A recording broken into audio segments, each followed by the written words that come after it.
올 한 해도 하나님의 은혜 안에서 벌써 우리가 마지막 주일을 맞게 되었습니다.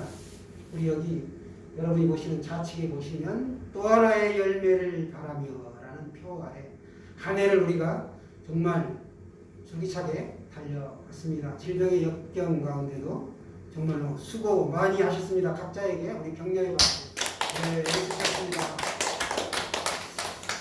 저는 개인적으로 두 가지 의미가 있는 한 해를 보냈습니다. 하나는 코로나19의 상황 가운데서도 아들을 장가 보내고 여기 지금 와 있는데 예쁜 또 착한 이런 며느리를 맡게 되었습니다. 더구나 그 부친이 주의 종의 가문이기 때문에 더할 수 없는 기쁨을 받고 있습니다. 또 하나는 제가 만 60세의 생일을 맞이하여 또 부모, 형제, 자매들을 초청해가지고 이 어려운 가운데 잔치를 배설하고 함께 즐거운 한때를 보냈습니다. 제가 모셔오고 모시다 드리고 굉장히 기뻐하시는 가운데 은혜롭게 잘 보냈습니다. 물론 그 이면에는 아내와 딸이 수고를 많이 했죠. 저희 그 예수 믿는 가정이 얼마나 행복한지를 이렇게 알 수 있도록 최선을 다해서 섬겼습니다. 우리 장로님도 엄순자 집사님을 얼마나 지극정성으로 또 황인희 집사님 마찬가지로 수고를 마다하지 않습니다. 이게 주 안에서 이렇게 부모를 섬길 때 땅에서 장수한다라고 성경은 말씀하고 있습니다. 또 신성덕 집사님도 전주에 한 달에 몇 번씩은 꼭 가셔서 갈 때 그냥 가는 게 아니라 아이의 용돈에 해가지고 부모님을 아주 기쁘게 해드리고 있습니다. 이게 바로 다 마땅히 우리가 해야 될 일입니다. 우리는 금년에 계획을 세웠지만 완성되지 못한 것들이 참 많이 있습니다. 우리가 많은 열매를 발았지만 실질적인 부흥은 숫자적인 부흥은 없었지만 영적인 부흥이 있었고 또 발밑에서 이렇게 움직이는 마치 오리가 강에서 고기를 잡기 위해 떠 있는 걸 보게 되면 그 밑에 발은 활발하게 움직이는 것처럼 우리도 잠잠한 것 같으나 내면에서는 굉장한 움직임이 있었고 그 안에 성령님이 우리를 도와주고 계십니다. 우리 다시 내년을 기대해 봅시다. 오늘도 우리 신약 인물 시리즈 보겠는데 오늘은 13번째로 사도의 직분을 받은 마띠아를 살펴보기를 원합니다. 예전에 우리가 즐겨 먹던 과자 이름 가운데 맛동산 기억나시죠? 맛동산은 쉽게 알겠는데 마띠아 신앙생활을 웬만큼 한 사람도 이게 좀 생소할 수가 있어요. 그래서 오늘 마띠아에 대해서 한번 좀 살펴보겠습니다. 사도라는 말은 헬라어로 아포스톨로스인데요. 보냄을 받은 자 그런 뜻입니다. 예수님께서 자신을 따르는 수많은 무리가 있었는데 그 중에 12사람을 따로 제자로 세웁니다. 이들을 가리켜 사도다라고 하죠. 예수님이 친히 세우신 12명 중에 한 명인 가룟유다. 이 사람이 주님을 배반하고 회개하지 않는 채로만 자살하고 말았습니다. 지난주에 우리가 지난 성탄절에 살펴봤는데 우리의 마음을 무겁게 하죠. 그는 자살하고 말았기 때문에 예수님의 부활을 목격하지 못했습니다. 예수님은 부활하시고 40일 이 땅에서 머무시다가 승천하셨고 이후에 마가의 다락방에 모인 사도들과 성도들이 한마음 한뜻으로 기도하는 가운데 사도의 그 빈자리 한 명을 충원할 필요성을 느꼈습니다. 그래서 성삼위 하나님 하게 되면 우리가 성부 하나님, 성자 예수님, 성령 하나님, 성삼위 하나님, 그 성삼위 하나님을 의미하는 하늘의 숫자 3과 동서남북 사방을 의미하는 땅의 숫자 4 이걸 더하면 7이요 곱하면 12인데 더해도 곱해도 완전수가 되는 것입니다. 또 야곱의 12 아들들이 이스라엘의 12지파가 되었고 예수님에게는 12제자가 있었죠. 그래서 요한계시록에 보면 12지파 12제자 12 곱하기 12 곱하기 거기에 완전수 1000을 곱하면 14만 4천이라는 숫자가 등장합니다. 상징적인 숫자인데 이걸 갖다가 신천지에서는 헌신된 자기들만이 그 숫자에 들어가기 때문에 천국에 간다라고 구원받는다라고 하고 있습니다. 거짓에 미혹되지 마시기 바랍니다. 마가 2,000집에 모인 그들은 완전수로 여기는 시기에 하나가 모자라는 이 숫자를 채우려는 그런 의도가 있었고, 또 스승을 배반하고 자살한 가룟 유다의 그 어두운 과거를 지워버리고 싶어 했던 것 같습니다. 내년에 우리 서울시장 보궐선거하지요. 사도들도 필요성을 느꼈고 사도를 뽑기로 하였습니다. 그 자리를 대신할 사도의 기준을 정하죠. 그들이 내세운 기준은 딱 두 가지인데, 첫 번째 뭐였습니까? 항상 자신들과 함께 다닌 사람. 항상 자신들과 함께 다닌 사람. 또 두 번째는 예수님의 부활을 증언할 사람. 항상 자신들과 함께 다닌 사람이어야 되고 예수님의 부활을 증언할 사람. 이 두 사람을 기준으로 사도를 뽑자라고 의견의 일치를 보게 됩니다. 신앙생활이 얼마 되지 않는 사람의 그 신앙은 우리가 겪어보지 않았기 때문에 그 사람의 진면목을 알 수 없습니다. 오늘 뜨거웠다가도 내일 식을 수가 있고, 예수님을 잘 믿다가도 어느 순간 되면 곁가지로 멀어지게 되는 그런 경우를 우리가 종종 보게 되는데, 사람과의 관계에서도 보게 되면 어떤 사람은 나하고 멀리 떨어져 있을 때 이렇게 보면 굉장히 좋은 사람으로 여겨져 가지고 가까이 했는데, 가까이 해보니까 차라리 멀리 떨어져 있었던 게 나았다라는 사람이 있고, 어떤 사람은 멀리서 보기에 좋아가지고 가까이 했더니 역시 내 눈이 틀림없어 이 사람은 정말 가까이 하기를 잘했다, 이렇게 하는 사람이 있습니다.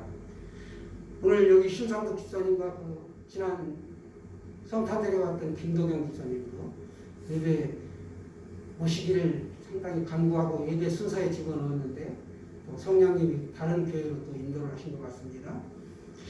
어쨌거나 이렇게 두 분이 서로 잘 이렇게 알아온 지가 오래됐기 때문에 잘 안단 말이죠. 그분에 대해서 이렇게 잘 알 수 있는 것처럼 제 아들과 며느리도 처음 독서실에서 만나가지고 10년 이상을 이렇게 교제하다 보니까 너무너무 서로를 잘 알게 됐고 결혼에까지 이제 이르게 되었습니다. 그것처럼 우리가 이 사도를 선택할 때 제자들이 서로 항상 예수님과 함께 다녔던 사람, 그래야 예수님에 대해서 알 수 있기 때문에 예수님과 항상 같이 다니던 사람 중에 한 사람을 택해야 한다라고 기준을 정하였던 것이죠. 금강석도 24권의 24권의 그 단련을 통해서, 망치기를 통해서 24K의 순금이 됩니다. 신앙도 연단을 통하여 순금이 되듯이 정금같이 나오는 것이죠. 그렇게 이런 사람만이 하나님께 쓰임받을 수 있습니다. 사도를 뽑는 선택의 기준, 첫 번째, 항상 함께 다니던 사람, 누구와? 예수님과 제자들과. 우리가 항상 함께 다니던 사람이어야 했다라고 말씀하고 있습니다. 예수님의 공생의 기간 동안 함께 생활했던 자라야 한다라고 못을 박습니다. 범위를 정한 것이죠. 그리고 그런 사람이야 다른 사도들과의 관계에도 어긋남이 없이 원활한 교제가 가능하기 때문에 그런 사람을 원했던 것입니다. 부족한 한 명의 사도를 충원하는 목적은 예수님의 부활을 증언하기 위함이었습니다. 단순히 침묵을 하고 어떤 자기들을 드러내기 위한 것이 아니었다는 것이죠. 예수님의 부활 성찬은 팩트, 사실입니다.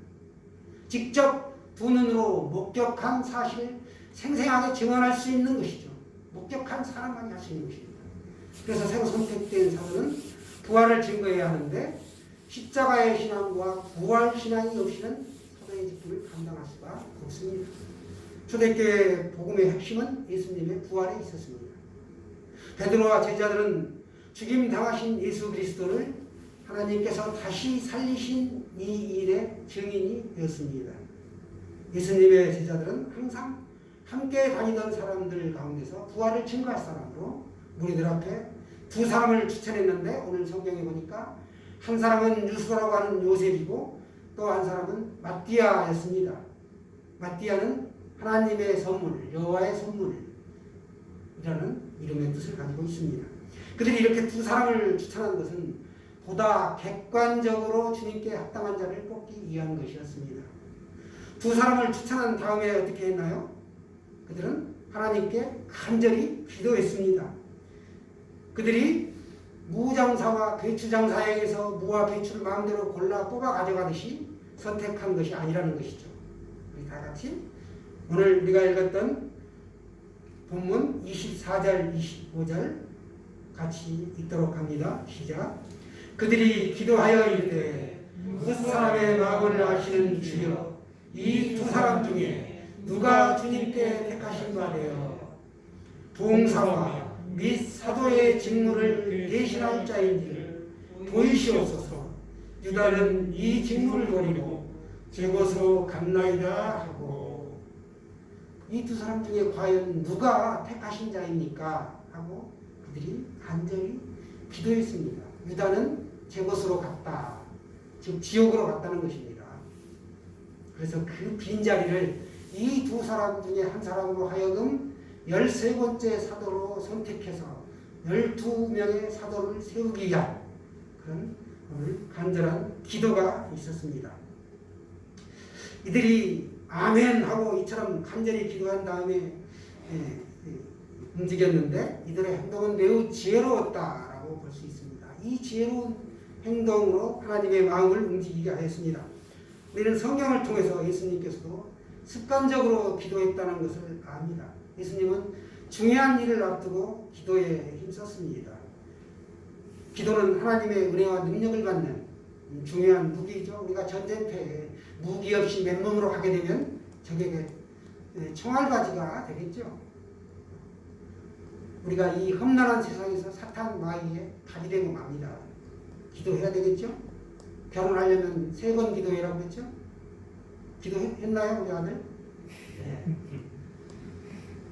자, 기도를 마친 후에 사도들은 이 매끈매끈한 조약돌 2개를 골라서 그 돌멩이에다 이름을 적습니다. 그리고 그 항아리에 이 돌멩이를 집어넣고 막 흔드는 다음에 거기에 대표자인 사도가 손을 넣어서 돌멩이 하나를 제비를 뽑습니다. 그런데 그에서 이렇게 하나를 집어 올려서 봤더니 그 돌멩이의 이름이 마띠아라고 이름이 써 있는 겁니다. 그래서 마띠아가 선택되었습니다. 이 제비뽑기는 구약시대에 자주 사용되었던 방법인데 이 제비로서 사도를 선택한 이유는 제자들 마음에 하나님의 뜻을 알 수 있는 확실한 방법이 이 제비뽑기다라는 확신을 가지고 있었기 때문에 이 방법을 사용했던 것이고 거기에 마띠아가 선택되었던 것입니다. 그래서 구약시대에서도 보면 금기를 어긴 범인이, 죄인이 있을 때 누군가 그 금기를 어겼나 알아보려고 할 때 제비를 뽑기도 했고 왕을 세고 선출할 때도 제비를 뽑았습니다. 우리는 언제 어디서든지 인정받는 사람이 될 수 있도록 노력해야 됩니다. 우리가 언제 어느 곳에 있든지 하나님께 인정받는 일꾼으로 사람들 앞에서도 우리가 인정을 받고 하나님께도 인정을 받아야 되는데 그러려면 우리가 믿음을 떠나면 안 되겠죠. 저와 여러분은 하나님의 요구에 부응하는 사람이 되기를 간절히 원합니다. 무슨 일에든지 책임자가 있습니다. 하나님은 이미 마띠아를 선택해 놓으셨던 것입니다. 사람이 제비는 뽑으나 그 일을 완성시키신 분은 하나님이시죠. 우리가 작은 일이라고 없이 여기고 큰 일이라고 뒤로 빼고 미루는 일이 있어서는 안 되겠습니다. 하나님께서 맡겨주신 일이 어떤 일이든지 간에 우리가 합력하여 손을 들고 함께 힘써 감당하시길 바랍니다. 마띠아는 오늘 본문 외에 성경 어디에도 기록이 되어 있지 않습니다. 오직 유일하게 오늘 본문에만 마띠아가 기록되어 있습니다. 그러나 여러분 실망하지 마십시오. 마띠아의 활약이 성경에 기록되어 있지 않다 하더라도 우리는 성경이 인물들의 이야기를 기록한 책이 아니라는 사실을 아셔야 합니다. 성경은 하나님의 구원의 역사를 기록하는 것이 목적이지 한 사람 한 사람의 활약상을 그리는 책이 아닙니다. 그 활약상들을 다 기록하고자 한다면 도저히 책에 담지 못하겠죠. 마띠아는 그 이름이 드러나지 않았지만 예수님의 부활의 정의로 충성을 다한 사도였습니다. 만약 11 제자들이 자신들은 예수님이 직접 뽑은 제자다라는 그런 어떤 오월의식이 있었다면 마띠아를 뽑지 않았겠죠. 또 마띠아가 예수님과 동행하지 않고 부활을 증거하고자 하지 않았다면 그는 사도로 뽑히지 않았을 것입니다. 예수님이 2000년 전에 초림하셨고 이제 성령을 보내주시고 다시 오마 약속하고 가셨습니다. 우리는 성령과 날마다 동행하고 있는데 예수님 당시에 예수님은 공생의 3년반을 사시고 이제 십자가에 달려 돌아가셨는데 예수님이 돌아가시게 된 결정적인 계기는 뭐냐? 서기관과 바리새인들에 의해 이단으로 몰려 십자가에 달려 돌아가시게 되었습니다. 결정적인 것은 그 당시에는 로마 황제에게 나의 주님이십니다라고 고백을 했습니다. 퀴리어스라고 고백을 했는데 예수 믿는 그리스도인들은 예수님을 나의 주 나의 하나님으로 고백을 했다는 것이죠. 그렇기 때문에 나의 주 나의 하나님으로 고백한 사람들은 신성모독죄로 이단으로 몰려 가역을 당하고 사자의 밥이 되고 말로다 할 수 없는 핍박을 당했던 것이죠. 그래서 그 당시는 예수님을 주님이라고 고백하는 사람에게는 바로바로 세례가 베풀어졌습니다. 예수님의 말씀을 믿고 목숨까지 내놓고 따른 12명의 사도들이 있었기 때문에 오늘날 우리에게 복음이 증거될 수 있었던 것이죠. 예수님이 승천하신 후 12제자들은 여러 나라로 흩어져서 예수님의 말씀을 전파하였고 이제 이스라엘과 전혀 상관없는 나라인 우리나라에까지 복음이 수많은 선교사들의 피 흘림 덕분에 양화진에 가면 그 흔적이 남아 있습니다. 피의 노력의 결과입니다. 알지 못하는 풍토병으로 어린 자녀를 보내고 아버지가 죽고 아들이 와서 다시 이민족을 위하여 눈물로 기도하며 피를 뿌렸습니다.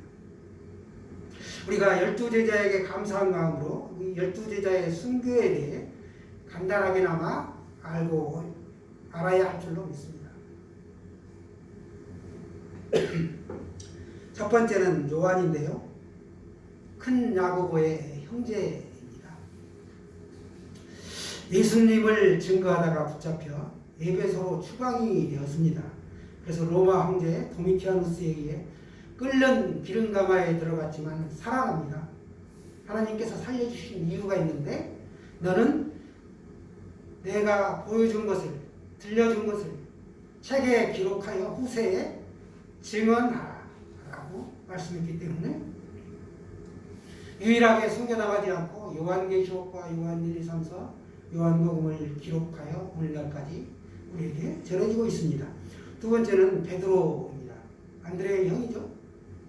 안디옥과 소아시아에서 전도하다가 로마에서 십자가형을 받았는데 자원하여 나는 예수님과 같이 똑같이 죽기에는 너무나 황송하오니 거꾸로 십자가에 매달려 죽게 해주십시오 하여 십자가에 거꾸로 매달려 처형당했습니다.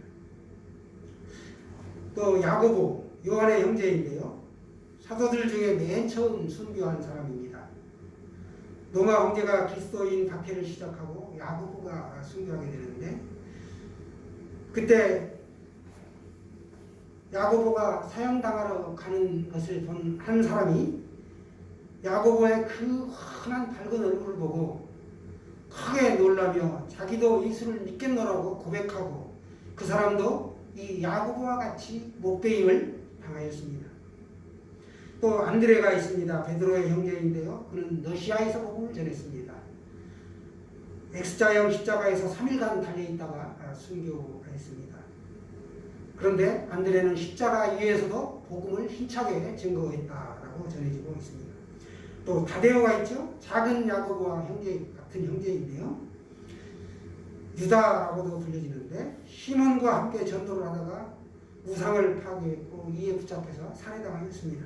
그리고 또 빌립이 있습니다. 터키의 한 지방에서 터키 지방에서는 특별히 뱀을 숭배했었는데 그 사람들에게 그리스도인으로 회개하고 전도를 시키고 그 뱀을 파괴한 다음에 그 종교 지도자들에게 붙잡혀서 채찍질을 당합니다. 심하게. 그런 다음에 십자가에 못 박혀서 죽게 되었습니다. 또 시몬이 있습니다. 시몬. 아프리카와 영국에서 전도 활동을 했었는데 AD 74년에 영국에서 십자가 처형을 당했다라고 전해지고 있습니다. 다대와 함께 톡으로 잘려 죽었는데 톡을 어떻게 켜느냐? 그냥 단순히 이렇게 툭 목만 자르는 게 아니고 위에서부터 밑으로 쫙 달려갑니다. 그래서 이렇게 순교당했다고 합니다. 바돌롬의 이름은 나다나엘이죠. 바돌로메는 현재 아르메니아 지방 거기서 전도를 하다가 산채로 이 모든 살가죽이 우리가 짐승을 잡을 때 가죽을 벗기는 것처럼 살가죽이 벗겨진 후 십자가에 못 박혀 순교하였다라고 전해지고 있습니다. 마태는 태국과 에티오피아에서 복음을 전하였고 AD 60년경에 못 배워 순교를 당하였습니다. 그런데 특별히 순교 당하는 그 상황이 어떤 거냐면 마늘창이라고 있습니다. 민을창이라고 있는데 끝이 뾰족하고 한쪽은 도끼로 되어 있고 하나는 뾰족하고 삼지창 또 두 갈래로 갈라진 창 이렇게 두 가지가 있는데 그 창으로 살해당하였다. 민을창이에요. 순교함으로 전해지고 있습니다. 오늘 알아본 신약 인물 마띠아 예수님을 대신한 가롯 유다를 대신하여 13번째로 사도의 자리에 오르게 되었고 12사도의 반열에 오르게 되었는데 그는 어떻게 죽었느냐. 현재 터키, 아르메니아 이쪽 지방에서 전도 활동을 활발하게 전개하다가 돌팔매질로 참수형을 당했습니다. 돌팔매질을 심하게 당했죠. 그리고 야고보가 있습니다. 사도 요한의 형과 구별하기 위하여 우리가 작은 야고보라고 하죠. 야고보는 예루살렘 성전에서 야고보를 밀어버렸습니다. 그런데 떨어졌으나 죽지를 않자 망치로 머리를 때려 죽였다고 합니다. 이렇게 처참하게 한 사도 한 명 이렇게 순교를 당하였습니다. 그리고 도마가 있죠. 도마. 디두모라고도 불리는 쌍둥이 형제였을 것이다 라고 하는 이 도마. 태국과 인도에서 복음을 전했는데요. 많은 사람들에게 회개를 일으키고 그리스도를 증거하자 분노한 종교인들이 도마가 새로 건축한 성전이 있었는데 그 성전 위에서 돌로 만든 십자가를 이렇게 달고 있을 때 그들이 창으로 그의 몸을 찔러 창이 관통되어서 살해하겠다라고 합니다. 제자들의 이 순교한 면면을 살펴보면 처참하기가 이루 말로 다 할 수가 없습니다. 편안한 죽음을 죽지 못했죠. 무엇 때문에? 예수 그리스도를 사랑했고 예수 그리스도의 명령에 순종했기 때문에 그랬던 것입니다. 기꺼이 목숨을 내놓을 수 있었고 두려워하지 않고 기쁘게 그 사명을 감당할 수 있었고 그 죽은 피 뿌려진 그들의 그 피 묻은 복음이 오늘날 우리에게 정말 귀한 말씀으로 전해지고 있습니다. 우리가 말씀을 소홀히 여기지 않고 또 대충 알지 않고 정확하게 바로 깨닫는 우리 모두가 되시기를 원합니다. 오늘 마띠아에 대해서 살펴봤는데 마띠아는 직분이 임명되는 12사도로 선택받는 그 대목만 즉 사도행전 1장에만 언급이 되고 성경 전체에 언급이 되지 않을 정도로 있는지 없는지 모를 만큼 드러나지 않고 헌신한 사도가 바로 마띠아가 되겠습니다. 저는 우리가 어디에 있든지 교회를 섬기고 하나님의 사명을 감당하는 귀한 권속들이 다 되시기를 축원합니다.